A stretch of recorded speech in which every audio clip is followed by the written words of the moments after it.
All right, folks, another Friday in the life of the world. Welcome one and all to another date on the Journalist Hangout Show from here, TVC. I am Citizen Jones Hussein, and today on the program, federal government seeks compensation for Nigerians over xenophobic attacks in South Africa, just as Nigerians pour more encomium on Airpeace chairman, and the sleeping consulate awaiting another flight. Arrested kidnapped KINGPIN terrorizing Abuja Kaduna highway makes shocking confession about source of weapons. And hear this, court stops National Assembly from interfering in Edo Assembly affairs. And later on this one, more reactions trail proposed increase in VAT, that's value-added tax, as Senate moves to invite Finance Minister and Federal Inland Revenue Service Chairman. I'm hanging out with a returning Babajide Kolade-Otitoju. Jide, why you are not here? It's as if the hangout is losing its poison. I use poison loosely. So here. I'm a purveyor of poison. I have not so. I said I was using the word loose. I'm sure this one will make some people happy. Okay, we have Bola Olajuwon. Bola, I greet you. The last time you were a little late, and so, but thankfully you are here now. Good evening to you. Yeah, good evening. What about Dotun Oladipo? Good evening. Dotun, you and Jide, you have what color is this? Your dress? Know. What color? I don't know. You are not colorblind. Well. All right then. Okay. Okay, the team is ready. I hope you are, folks.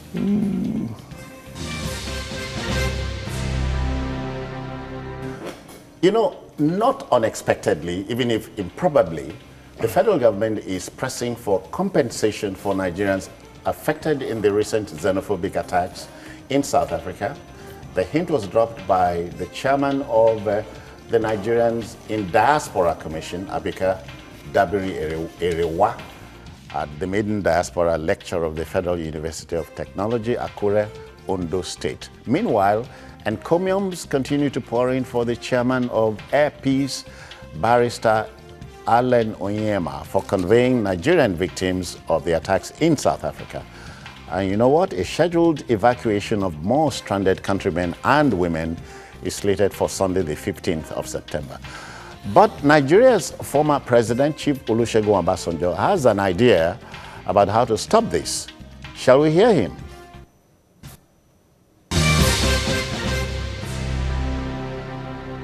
First, I will condemn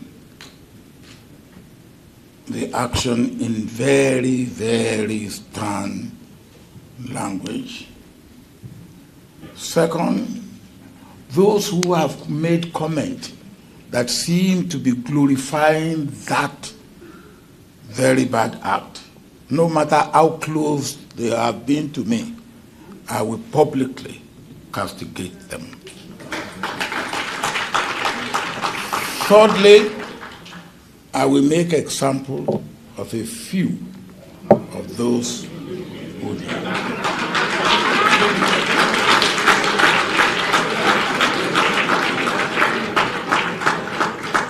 And I mean that. I will make a sample of a few.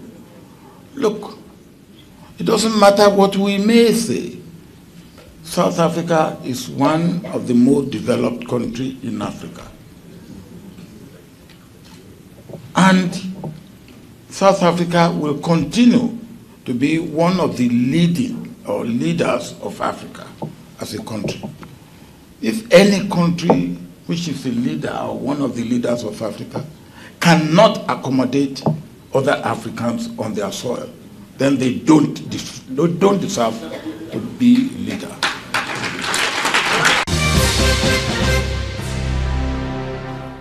Okay, then there was this other moment which was very sober.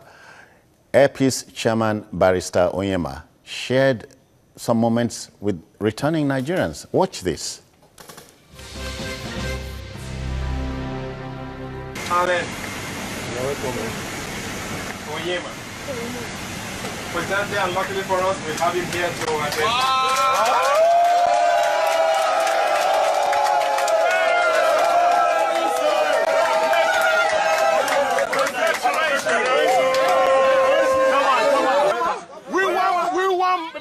like this in Nigeria. We want men like this, detribalized Nigerians. That have the soul of the people in his heart. Yes, sir. God bless him. We will support him. Whatever he does.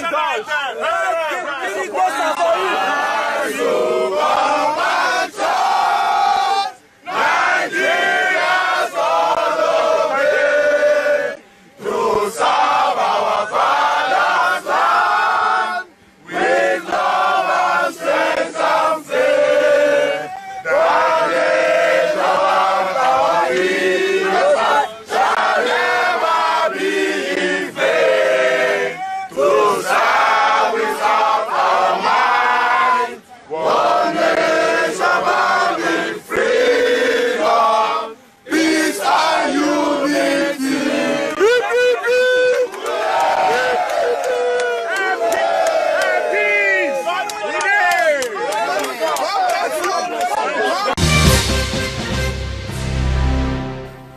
Obviously, this will raise passion and emotion. Jide, but you know that in a 21st century world, Africans have become xenophobic is crippling indeed. In a 21st century world? Yes, and we really have to deal with the xenophobes amongst us. Xenophobia is not peculiar to South Africa. Oh, yeah. It just happens to be... Or Africa, you know. Yes. Yeah. It just happens to be very rampant in South Africa at this time, and it calls for serious concern. I've read all kinds of comments by Nigerians that, it's because Nigerians are involved in drugs over there, we are destroying their youth, that's why they are doing what they are doing. Thoroughly nonsensical analysis of what's going on. South Africans attack people from Somaliland and Somali who are not into drugs but sell dairy products and food items. Yeah. So all they want to do is simply go to their shops and loot food. There are three categories of people carrying out these attacks in South Africa. One group consists of people, individuals who cannot live, who can literally not exist without drugs. There are Nigerians who sell legitimate stuff to mask the fact that they are drug dealers. So once you attack, once there's a conflict between you and the South African, it's an opportunity for them to attack that shop, to loot, so that they can have access to the drugs that these fellows sell. Okay. Many people don't know this. There is another group made up of South Africans who are poorly paid,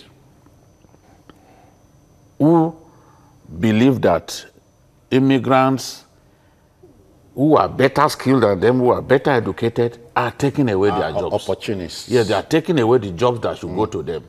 And when you look at the influx of people into South Africa, in the last 10 years, it has risen from like 2 million to 4 million because of the decline in the economy of many of the African countries. So, yes, more people are coming to South Africa, and they have risen to... And the space is becoming smaller. Yes, it's being choked, so to say. These guys don't want to go to school, so they don't have the skill. If the employer of labor can find in a Nigerian the skill to do the job for him, of course he will go for the Nigerian. Yeah. You know? So this second group believe that they are being displaced on their jobs by foreigners, so they go after them. The third group simply want to loot. Anywhere where there's an opportunity, they just loot those shops and then get away. So almost every part of Africa has that class. What I mean is that's their job. It's not they're opportunistic. Even people who are doing legitimate business, the point I'm trying to make is that they are targeted That's why I said, oh, if you say the Nigerians, they'll sell drugs. Yeah. How about the Zimbabweans, the Tanzanians? Yes, so Tanzanians, a lot of them engage in drugs in South Africa. I'm saying those Somali guys, what they are known for is selling fruits. Groceries. Groceries, Yeah. yes, groceries. Mainly, yeah. You know? So you go after such people because you want to loot the food that they sell. Okay. So this is it. There's a lot of, listen to some of the testimonies of even their women saying, look, our own men cannot take good care of us. The Nigerian men are more generous. They make us feel like women. But when you hear that, you feel proud as a Nigerian. I'm very proud. I'm very, very proud. Yes. Yeah, but Bola, strictly, but do you know a man can never be too careful in his choice of enemies? Are we saying you feel like going to South Africa, you shouldn't go? I've been going to South Africa, and I'll still go to South Africa. Not you. Yeah. I'm saying you can't be too careful in your choice of enemies or a place that will not welcome you. Yes. I would like to go to South Africa again, but now, between me and you, if you should give me 1 million, I won't go. The man is thinking of something. No. The issue is this: when you are not safe on the street, from the airports, you don't know who will take you to your hotel. It may be a South African. Do you know what will happen along the way? What if they hijack you, they kill you? What will happen to you? That is the situation of things now. I would like to go to South Africa. I have many South Africans as friends, journalists. I've been to South Africa more than 3 times. They were very homely when I went. But the situation at hand, you can't predict. You can never predict. They're attacking everybody on the streets. Supposing they should ask you, I can't deny my nationality. I can't tell people that I'm not a Nigerian. But how much of the statement do you agree with that the South African authorities encourage this, right? Wrong? Yeah, sure. Some of their politicians are doing that.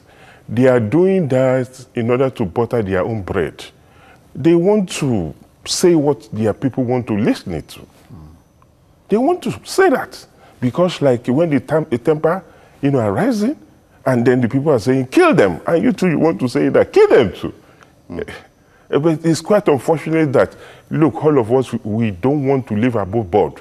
This is the time that, time demand that South African leaders should be above board. When their deputy minister of police is saying that, look, these people, they are criminal, they are drug pusher and things like that. Who are these people? That means foreigners, not necessarily Nigerians.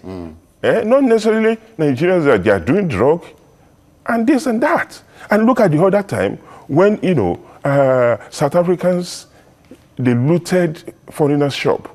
And then these people said, look, we can't take this more. 2012 is my No, recently, about a month ago. On the street of Joburg. Then the next thing was that, the minister of police, the mayor of Joburg said, look, they didn't even arrest a single foreigner that did that. And these people, they were only protecting their, goods. Okay. And you couldn't hold that against them? No, I wouldn't. Doctor, the thrust of the discourse now is compensation. No amount of compensation will be commensurate with the pain felt by non-South Africans here. I completely agree with you. One of the things I've always taken into consideration discussing this issue is a man who lives the comfort of his area, the comfort of his home, and decides, I want to settle in a particular place. I use the example of my wife's uncle, who is based in Kano. At the time there was all this topsy-turvy day. They were telling him, you need to return home. He's from Ofa, in Kwara State. The family members. Okay. They were telling him to return home. And the question I asked is, a man who went as a young man, no family, do nothing, got into Kano, raised the family, the children are almost all through university, and then you are asking him to leave that base it's going to be difficult. It's going to be tough. So even if we speak of compensation now, and you say, okay, here is some money to these people, what are they going to be able to achieve with it? With all the number of years they have spent in that place, with what they have built there, and then they are leaving everything behind. Compensation is good. I wouldn't say we shouldn't pursue it, but we should begin to address the fundamental issues. Because they are enduring lessons. Yes, enduring lessons. in the whole of this. Yeah. In Nigeria, we have learned that more than 50% of our doctors that we train here, they are not in this country. They are gone. Those bulk, how do you want them to come back into this system and fit into it? All right. All right. It's a big issue. You know. But I think the compensation we must pursue. Okay. At least even if it's to serve as a lesson to others that look, as gentle as Nigeria is, as peaceful as we want to be, we can also be very... Yeah, you know, the Ibibio man has this proverb. I'm sure you people have it in the Yoruba country. The same teeth will lie on the take. Carry him to safety. They take and bite. Yes. Jide, now let's look at Barrister Allen Onyema's large-heartedness. So we are not looking at Onyema, Ndigbo's son, and the bulk of Nigerians returning Ndigbo. It goes beyond there. Tells you that Nigerians are amongst some of the most wonderful beings on earth. Yes, we are great people. We don't value ourselves so much, but Nigeria is a land of great people. And I think that whichever way you look at it, Barrister Allen Onyema has given himself immortality in a way. There's no way you want to talk about these attacks in South Africa without remembering someone who volunteered, who has spent more than 280 million of his hard-earned money without being goaded, without being approached in any way. He took it upon himself to bring these people home. He volunteered. He said it even before government talked about the need to bring them home. He said, look, I'm prepared to bring these people home. And he said, right up to the last person who wants to leave that country, I'm prepared to airlift him back home. To safety, And I was moved to tears when I was watching that video, because it's so natural for these people to show so much joy, so much gratitude to a man who has taken them, you know, from the throes of death, taking them away from the throes of death. Because death is the absence of living. And when you are alive, there is hope. A lot of them can still become something greater in our country, you know, if they are lucky. So it's not as if, oh, you can only make it big in South Africa. No, people should stop thinking like that. So it's a good thing that he has done. And the Nigerian government must impress it upon South Africa to allow as many of our people who want to leave that country where they are killing people to be allowed to come home safely. All the barriers that they are creating, making it difficult for us to airlift people, because the first phase of airlift should have involved 317 persons. We were only able to airlift 187 people. The South Africans should stop behaving in the funny way that they are behaving. They should let our people who want to leave their country leave. When it happens like this, Bola, you think you are watching a horror movie. A horror movie. Crazy. Very crazy. Very, very crazy. You see, Citizen Jones, I want to make a suggestion. You see, we spent money for the liberty of South Africans, not only South Africa, Southern African countries. Frontline states. And they made us frontline states. By the time people were paying... Symbolically. By the time people, you know, South African states or countries were paying 1,500, we were paying $5 million. But the issue is this. I think next time, when we want to spend money like that, we should spend the money on iconic buildings and things like that, so that we won't give some leader. Because history, these people, they are not learning. They are not people of history. Yeah, yeah. And then, I'm sorry, those people doing all this, they are not educated. I'm sorry to say. They are illiterate. They are illiterate. They build schools for them, they refuse to. They refuse to. Some of the most beautiful schools I've seen with my eyes are in black communities in South Africa. And they refuse to take advantage of those schools. No. Don't raise more passion. No, The time is the master here. The back room is saying, look, let's move on. But then the lesson, the enduring lesson is all African leaders and all rulers, if you so desire, must make their countries habitable for their citizens. It's possible to do that.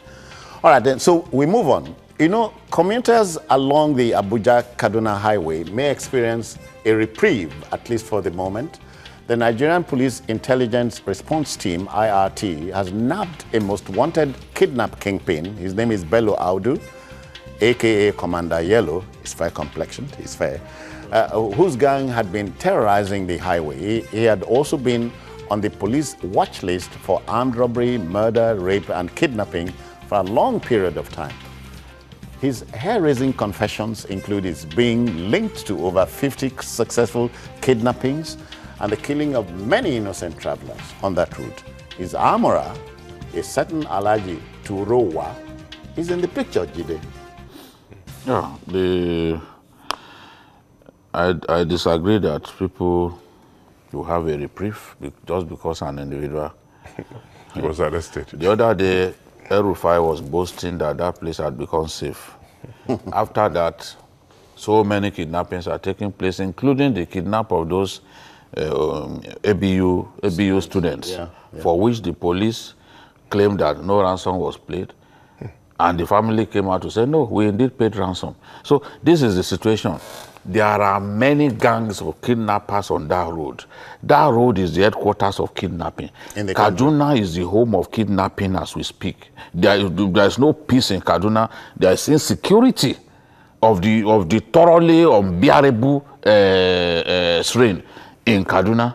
So if you value your life, don't use that road. There was a video that came out the other day of real-time attempts by kidnappers to pick travelers on that road. Now, some of them were even lying under their vehicles, you know. So, and then the former governor too, his security men recorded a scene, an encounter with kidnappers on that road. And they exchanged fire. They are not prepared to leave that area. There are videos of people arrested on that road, interrogated, yet kidnapping still takes place. Yellow is just one.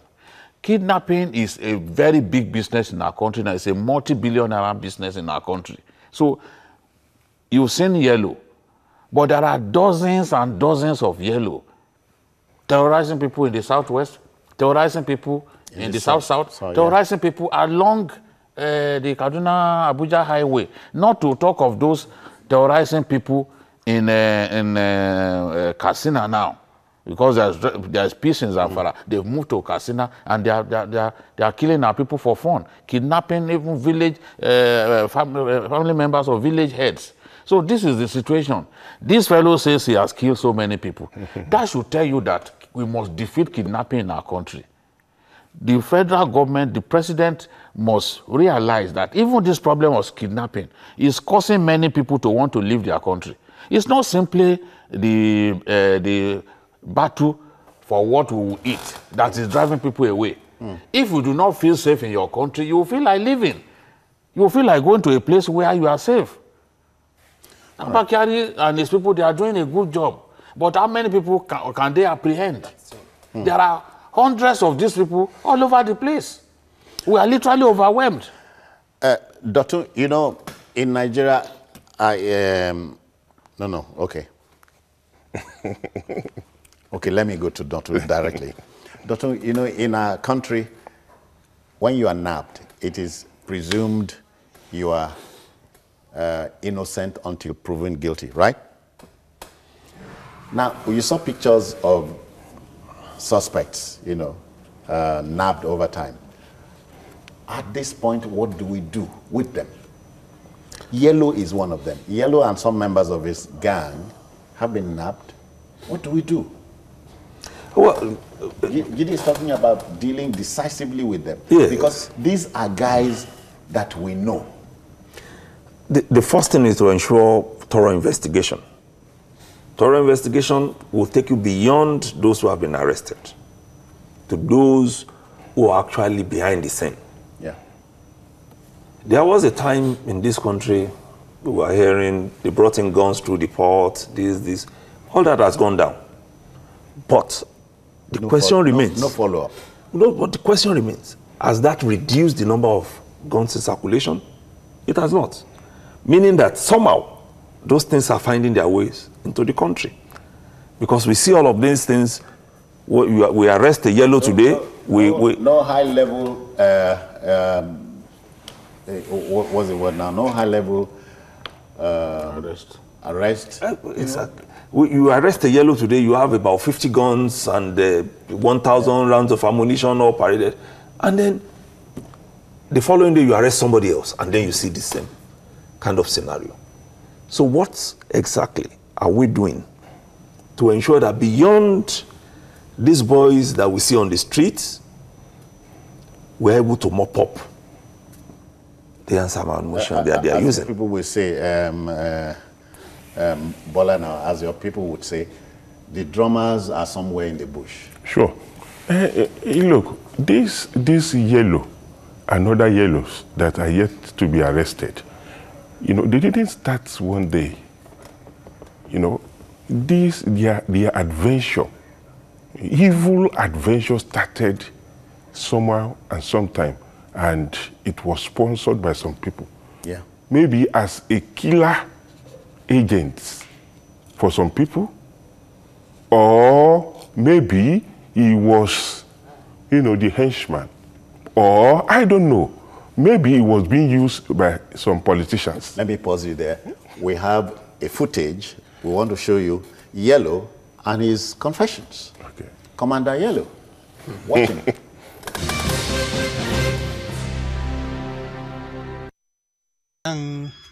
Sana'a na sata kidnapping. Kidnapping? Kai kidnapping ya kai so nawa? Za kai so 50. Ya kai so 50. Nawa ka karba? Nan akwai mutane dai kusan na mun karbi miliyan 3. So nawa? So ko so shida ne? Da kuma miliyan nawa? Akwai inda muka karba miliyan 10, 17, 16, 19. To sai nan bangaren gidan Duna mun karbi miliyan 20. Miliyan 20. Da kai da walgogi? Ken. A ina kuke samu? Wa yake sayar muku? Ni dai ina sayan na wajen yaron Alhaji Duro. Yaron Alhaji wa ne? Yaron Alhaji Duro. Alhaji Duro, a ina yake? Ana ce mashi yawo. Ana ce mai yawo, a ina yake? A nan Kajuru yake. Ya za a yi mu same shi? To yanzu da yake ina nan ba zan san yadda. Na kuke? Gentlemen, in some countries, your Commander Yellow won't be a free man, Jide. He shouldn't be free.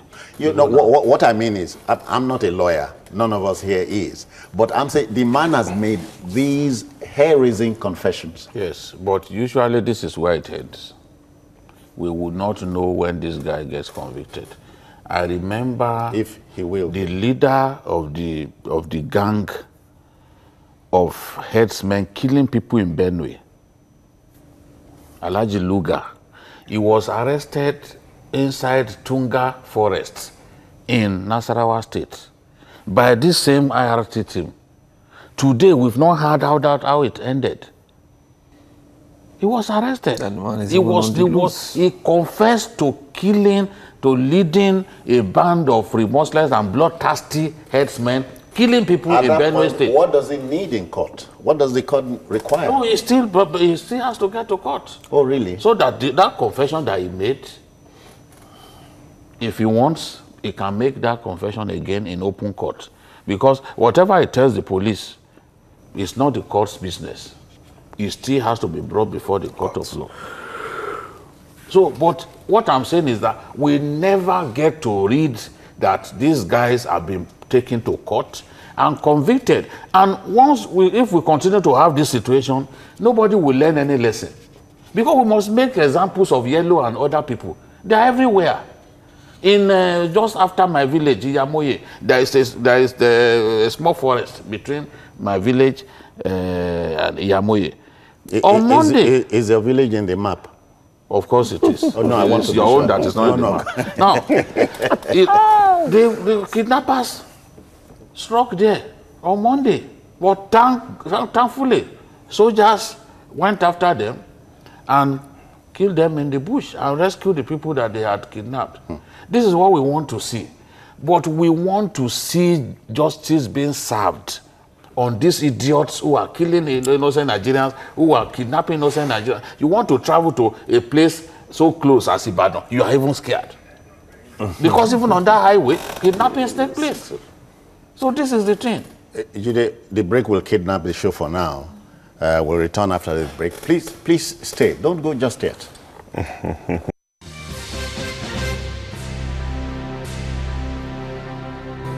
Bola, we are in trouble. Yeah, sure, we are in trouble.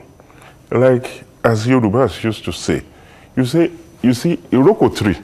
Say it in Yoruba, then you struggle the English. You see, when we pay ti abatite, pekan Iroko, to ba dagba tan, ebolu mama gba.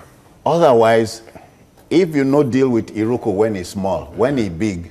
That's why you could ask for sacrifice. Sacrifice. You see, like, let me tell you, in the case of this kidnapping, sir, I remember very well. The first time I passed through the houses was in 1995.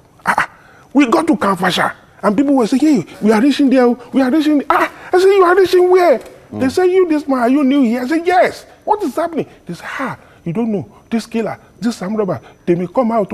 It was getting to, 7 o'clock, 7:30, 8. If not because of the publicity that the place is attracting now, nobody will hear anything.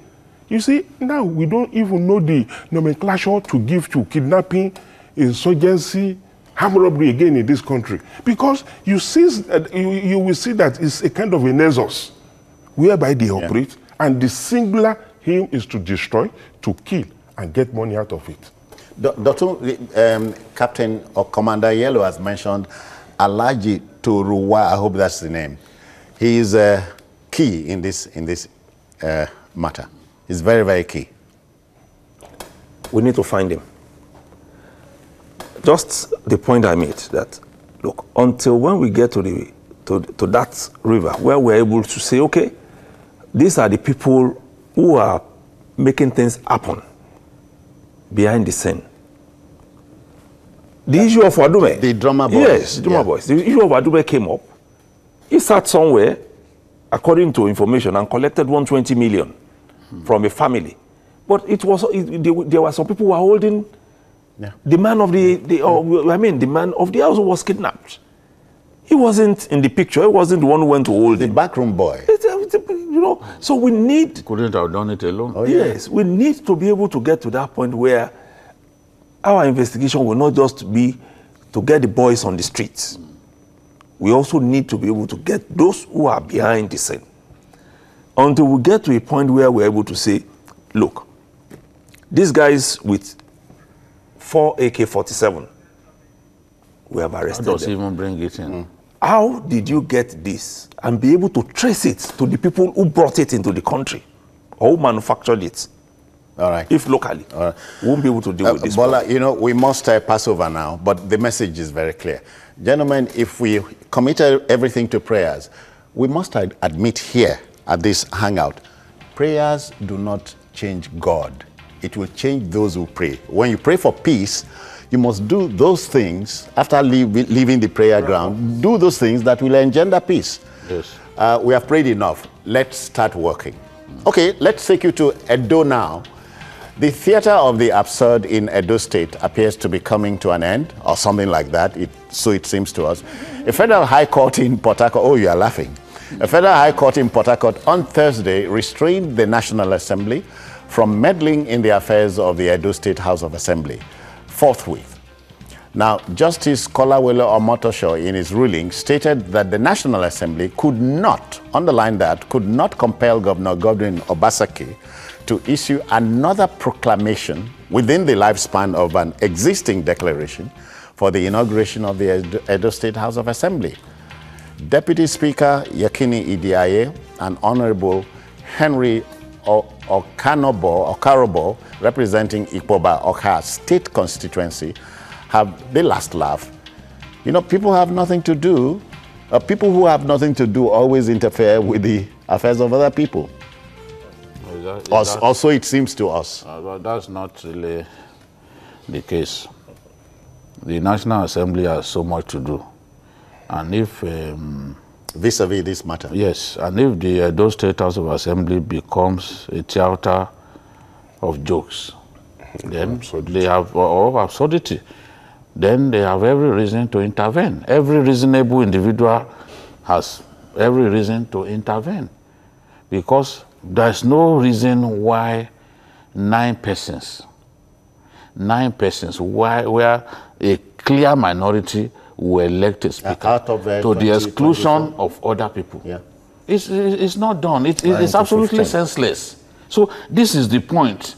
To do that, to conduct that election at midnight, and you did it to the exclusion of your colleagues, it cannot stand. It cannot stand. And yes, I've had all kinds of argument. Oh, they want to.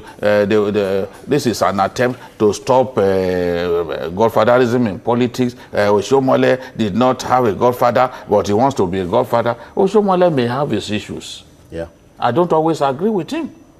Some of the things he says, I disagree with, because some of those things you really can't find value in some of the things he says. But in this matter, let's leave Oshomole out of this matter. Does it make any sense for the minority to elect a speaker in the way they have done, a clear minority? And you ensure that all of them, the rest of them, you ensure that you ensure that the rest of them were not in attendance. They've asked them, oh, did you tell these guys that this thing was going to take place also? They cannot produce the evidence that indeed they published it in a major national newspaper that this proclamation will happen so time, so that everyone can be in the picture. What they did was to simply find a way to exclude their colleagues. I mean, it's an aberrant behavior that they put up. So the National Assembly had every reason to do what they've done. And I don't think that it will end at this point. Those who want to jubilate, they can jubilate, but it's a Pyrrhic victory. It can't end at this point. This matter will get all the way to the Supreme Court, so that sanity will indeed prevail. We can't say, oh, because we don't want Oshomole to continue to throw his weight around in Edo State, therefore we should allow illegality to take root. No, it's wrong. Bola, we are coming from a particular tangent. It had happened before. And it will continue to happen again. Is that a forecast? Yes, it's a forecast. Okay, go on. Why I'm saying that is this. You see, sometimes because of the law of the moment, what they will give us, maybe to eat, to spend, we make simple rule for the benefit of few. It will end up consuming some of us. Look, most of these house rules, they make it to favor the executive, to favor some people in power, even if they have any at all. Because when you go there now, they will bring out useless rule that they will say that simple majority, when it's supposed to be maybe 2/3 majority. Ideally, yeah. They will say a simple majority immediately. I mean, out of 24, you have 9, yes, determining what should go on. So what happens to the 15? That is the irony of the moment. That is the more reason I'm saying that, look, if we make law to favor some people, it will end up consuming us. It's consuming them now. And it's quite... I don't get what law are you talking about? No. Like they are saying that, simple majority of the house rule. No. No, that is what they will say. I think for me, what we should... People will say all kinds of things, yes, but there is no way. Look, we've but in the case of Bauchi, that is what they are saying in Bauchi too. No, but we are talking about. I know. This one now, nobody can say this is simple majority. Is it logical to look at this as No, it's logical. Huh? It's logical. It's logical to you, it's logical to me. But look, they are bringing this up to favor themselves. Bola, except Jide will remember that it happened when you had... It's just a contest. This thing is a contest between Oshomole and the governor. We know. Oshomole has more members in the house loyal to him. Yes. The governor wanted to ensure that he produced the speaker. Yes. So it regarded their own people loyal to the governor. They simply did this thing without letting the other people know that it was all of us. So, Baba Jide, all of us, we know this fact. But what I'm saying is that there are some useless rules in the house. But beyond that, let me interject here. When you look at what happened in Bauchi and this, the two of them came up at the same time. Why have we been able to resolve that of Bauchi and Edo lingers? You think you have resolved it? It's resolved. It's been laid to rest? No, it's resolved. Okay. It's resolved. At least it's not generating the kind of... personalities involved. It's They are the ones. the personality involved. Number this one is because of the personality in Bauchi, involved. an election is not going to come up next year. In Edo, it is going to come up. So it is key. And people it is are key. desperate. So who is going to become the candidate of the APC is a major issue. And then you begin to test your weight from the house. If the house decides tomorrow that we want to impeach the governor, then you know that is the end of the road.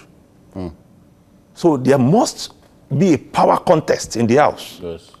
And that is basically what is happening. It's a contest for the soul of the house. Who is going to produce the majority? Am I secure as the governor if I allow the rule of law to prevail? Someone who's not loyal to me. To become speaker. Where is the place of governance in all of this?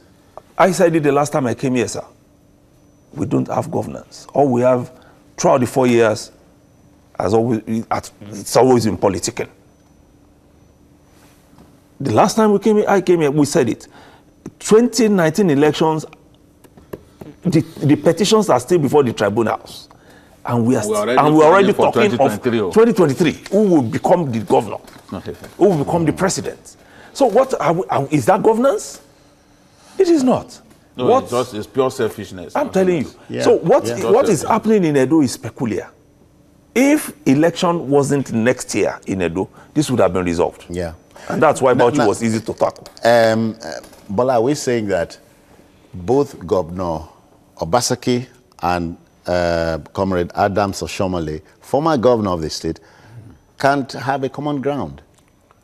Is it difficult at this stage? Well, it's going to be difficult because what is at stake? Babajide said this. What's at stake? What is at stake is the governorship. Yes, the governorship. And they are using the lawmaker. It is the 4x4. They are using the lawmaker as a pawn. That is the issue at hand. Both of them want to control the house. They want to control the house, and some people, they are ready to be, to be made use of. And the control of the house has no direct impact on governance. Yes. No, it should have. Ideally. Because of this contest. Yeah. You are tempted to think, oh, it won't have. But it will have, because this is not the only thing that they will busy themselves with. I was saying the governor do other things, But the truth is, he wants to control. It happened, remember, to Chimaroke Nnamani and Jim Nwobodo. Okay. Yeah. Okay. Nwobodo had control of the house. But in the fullness of time, Chimaroke Nnamani grabbed some key members from the Nwobodo camp. They used to have the same number of lawmakers. But the moment Chimaroke grabbed a few from this side, the control of the house changed. Because he had the time. He had the time. It frustrated them. It didn't even allow them to sit in That's Enugu what I'm now. saying. They were not even sitting in Enugu. They were sitting in Abuja. He had 4 years to do it. But this time you have only 1 year. Not sitting. Did you hear him? Not sitting. The people were not allowed to sit in Enugu, but in Abuja. Nobody has been punished. But that's where I'm coming from. So, as you said in your forecast or your prophecy... What the people want to see is let these two individuals make peace. The other day, they saw Oshomole and Obaseki greeting. In fact, I visited Oshomole, and people say, this whole thing has ended. For the camera. Suddenly last week, we started hearing that Oshomole is insisting that the current speaker must go. And then the governor too said, well, for now, you people should just ignore, he told his aides, ignore whatever this man says. You know? So it's a contest for power by two individuals, and the whole state is being embarrassed as a result. And by extension, the whole country. Okay, we'll leave it there, you know, but a word will always be enough for the wise. You know, for the politician, let me drop this. You may not like it. If you win a rat race, you remain a rat. Period. You know, for the record, a value-added tax or VAT or VAT is a consumption tax placed on a product whenever value is added at each stage of the supply chain. That's from production to the point of sale. Now, the user usually pays for the cost of the product and not for the materials used in producing the product. So VAT is a highly contentious issue in our country. And why not? A proposed increment of VAT from 5% to 7.2% by the federal authorities has provoked reactions across board. The hint was dropped by the Finance Minister Zainab Ahmed, but the matter is open to extensive consultations before it becomes operational, Jide. Yes. We've come back to it. I think that whichever way we look at this, one day the VAT will have to go up from 5%. 5% is probably the lowest in the world. Our people travel a lot. Some of them pay 15% VAT, 22% VAT in some of the European countries that they go to. And we have issues with revenue. So if we say that at this time, yes, the purchasing power of the Nigerian has been weakened over the years, therefore this is not the right time. When will that right time come? When will that right time come? It won't announce itself. In any case, VAT is not supposed to affect the ordinary Nigerian. The man who goes to the market to buy tomatoes and other things. Tomatoes are not vatable. Those things are not vatable. What the ordinary man uses are not vatable. But the man who moves from TVC down the road, he goes into a supermarket, a department store, or an eatery and buys stuff. Of course, is going to pay VAT. I am for having two categories of taxes for our nation. Tax the rich heavily. All of those people who buy expensive brandy, expensive champagne, and the rest of them, those things, those are luxury goods. They deserve to be heavily taxed. People who use, what's it called, private jets and the rest, once we bring them in, they should be heavily taxed. Let's tax the poor and the rich to give the poor, like Robin Hood. Let's be the modern day Robin Hood. Except that in the Bible, they say they go take from poor, give those way rich. No, we are not going to allow that to happen. No, I'm not talking about that allow. You know. So this is the thing. Let's.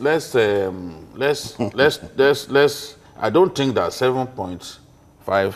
7.2 from 5. 7.2 is too high. I think that we just have to go for it. Bola, but you know, we always talk about carrying the people along, employing the town crier tactic, go to town, sensitize, and so on. You see, that is what is lacking in our body politics. You know, this fire brigade approach to issues. And not only that, you see, before coming up with the idea or you even announcing the 7.2% increment, they're supposed to come out. We want to do this. At least, you know, let people, you know, talk. let there be, you know, education. There's enough time now. Even next year they want yes, they've started it. Even what I'm saying, the 7%, people will just say, 7%. They don't want to know the nitty-gritty of it. What? The announcement is what we are discussing. Yes. What about the sensitization? That is what I'm saying too. It will go on. It will go on. You know, it will go Before on. we implement like it. Babajide said, I belong to the school of thoughts, you know, that in Nigeria, we don't necessarily need oil to make it. Yes. You see, we have revenues sitting there that the federal government need to go after. The multinationals, they are not paying what they're supposed to pay. Yes, a lot of rich people don't pay. They'll just bribe tax officials. And then the so-called VAT receiving organizations, how much are they remitting to the federal government? These are the issues we need to look at. Because money are sitting there. The revenues are sitting there that the federal government is supposed to go after. You know what excites me is the fact that only 15% of this will go to the center. Yes. So 85% of it is for the states. So at the end of the day, it's a win-win situation for us. Yes. Doctor, hold on. Okay. You know, I'm not prejudicing what you're saying, but mine is this. You hear talk like in some states where alcohol consumption is not openly allowed, they still collect VAT. You hear things like that. And the other way around, how do we bridge the gap? But you see what I'm saying? No, I understand that perfectly, that we are talking about they say, luxury goods. Let me go there. I hear Sokoto State, they receive VAT on alcohol. But is alcohol allowed that much in the state? It's not. Maybe in the Mami markets, which will be in the barracks. A restricted area. What really happens is that in this, you know, Lagos, for example. Yeah. Lagos, alcohol is VAT is a consumption tax. People consume alcohol a lot here. Over there, they do Sharia.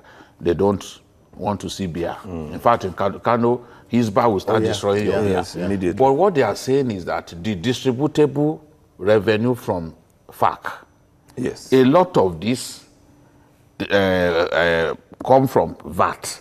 And a lot of the VAT is on goods, consumer items like alcohol and the rest of them. So when it is given to Kano and the rest of them, they don't say, oh, don't give us what you collected from beer. They don't reject it. That is what people are saying.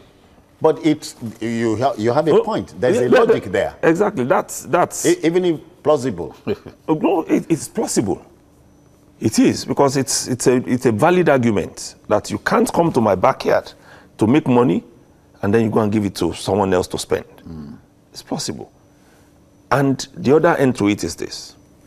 Nigerians have been asking.